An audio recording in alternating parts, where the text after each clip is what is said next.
closing costs. There are lots of questions about, especially when people are looking to either buy for the first time or sell for the first time, and they're trying to figure out what they're going to have to pay to do that. Sure. So can you kind of hit on some of the different closing costs? Sure. There are closing costs associated with a transaction. We've got an owner's title insurance policy, which I mentioned before is a seller responsibility here in Oregon. Now that does vary from state to state, depending on where you are. Some of the rules and regulations are different. The lender's policy, the burden for that payment is on the buyer. And we typically think about closing costs as whose responsibility is that cost. So if you think about it, the seller is responsible to provide a buyer's clear title. So that owner's policy is the seller's responsibility. The buyer's responsible to provide a clear title to their lender. So that cost is a buyer cost because it's benefiting them.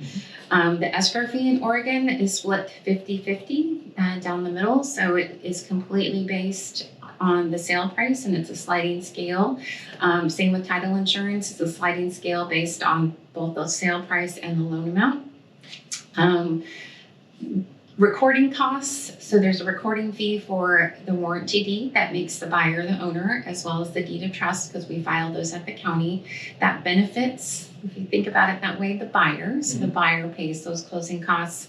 Anything that has to do with clearing a lien off the property. So there is what's called a reconveyance fee that is charged, that's paid for by the seller, because again, that's their responsibility to make sure that title is clear. We gather up some documents after closing to make sure that we can record that deed of reconveyance. That usually happens 90 to 120 days after closing, just to make sure those documents are recorded.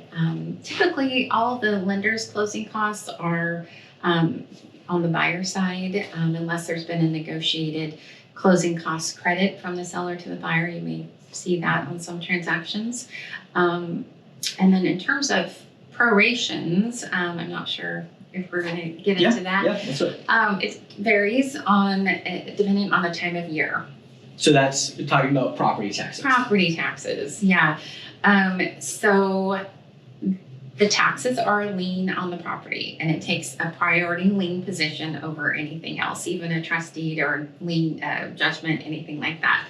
So right now, this is October 26th, our tax rolls have been certified. So all taxes that are now certified are a lien on the property. So any properties that are closing right now, we're charging the seller for a full year to pay that tax year in full.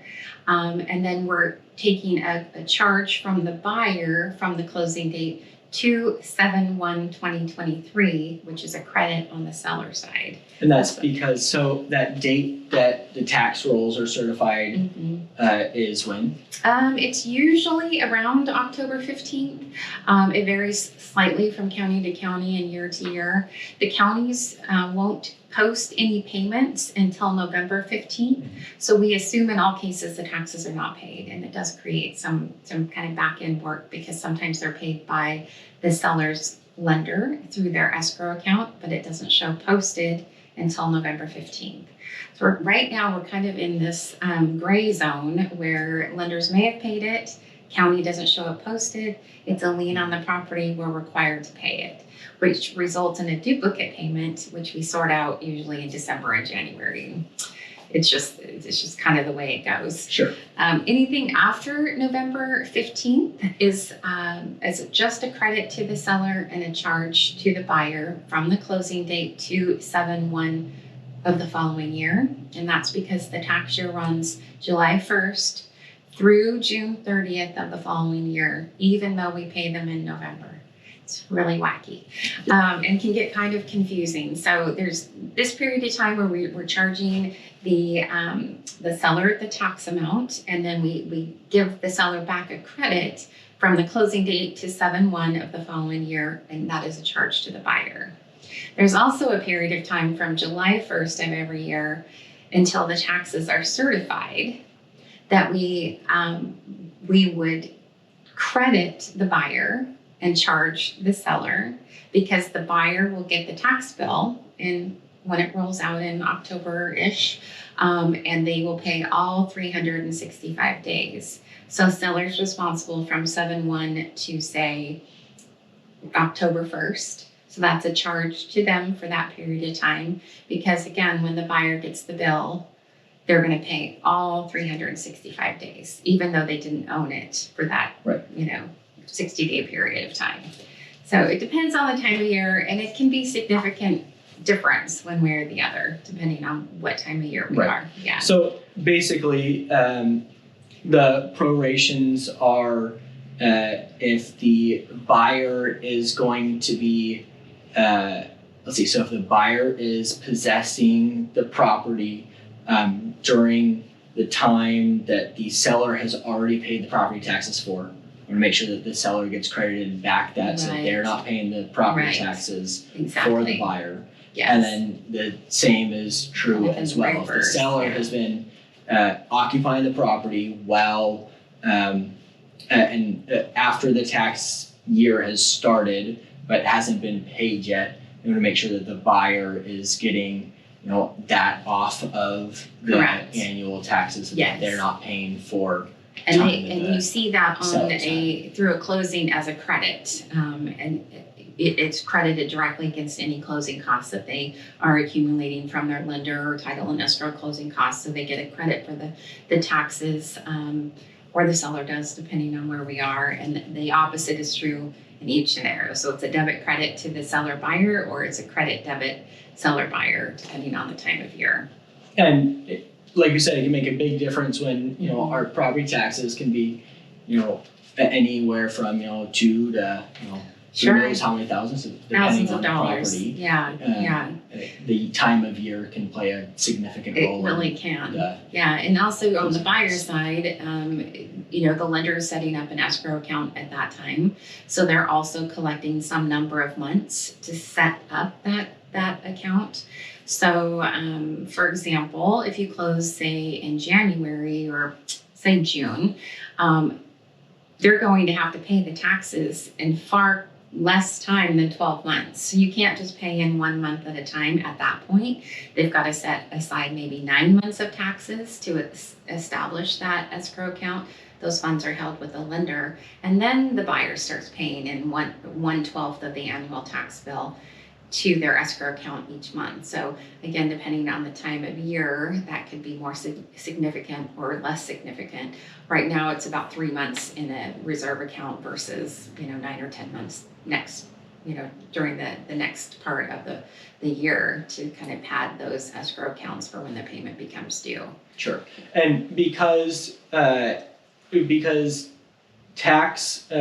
taxes take priority over the first lien that the lender has, the lender wants to make darn sure that those taxes are paid. So they don't let the buyers be responsible for paying the property taxes, because they don't want to risk that. Right? So they pay them, and you pay them into.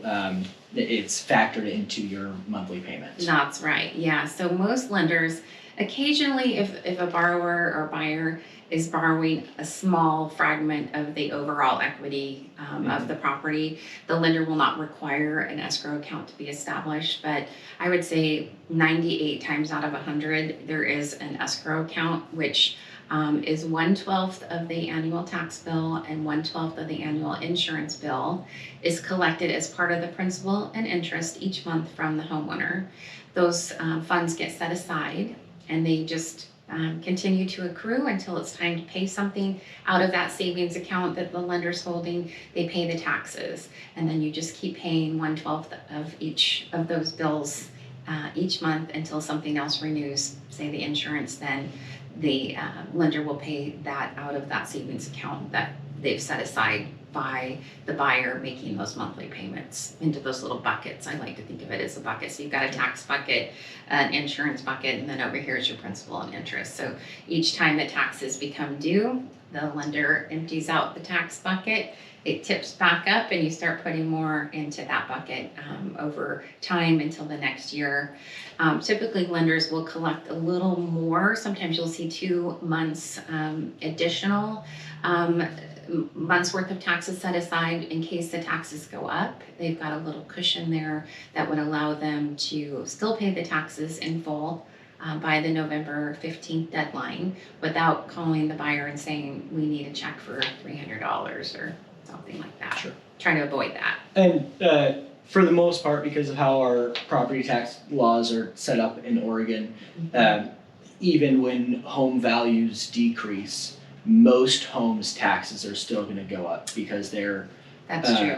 Their taxable assessed value is generally significantly lower than their true assessed value. Or market value. Market value, exactly. Yes, that's right. There is usually around 3%-ish increase a year, depending on what measures have been voted in by the taxpayers that particular year. But it most of the time does not go down. It mostly goes up. So people should be aware that their payment may and likely would increase yearly based on whatever that increase is. If it goes down, your payment is also affected by that and adjusted, or your insurance goes down.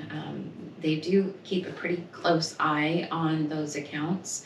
They're federally regulated, and so lenders cannot, pad or overpay themselves in those accounts. So you may get a check back at the end of the year from your escrow account because they didn't use enough money. My husband and I got, I think 2 years ago, we got a $13 check in the mail from our bank because they had too much money. And my husband said, well, why don't they just keep this? And I said, well, it's a law. They can't keep a penny more than they're allowed to through that formula. Awesome. Yeah. All right. Well, I think that's all the questions that I had for you. Wonderful. Thank you so much for Thank you for coming having and taking me. the time. Yeah, thank you. It's fun. It's been fun.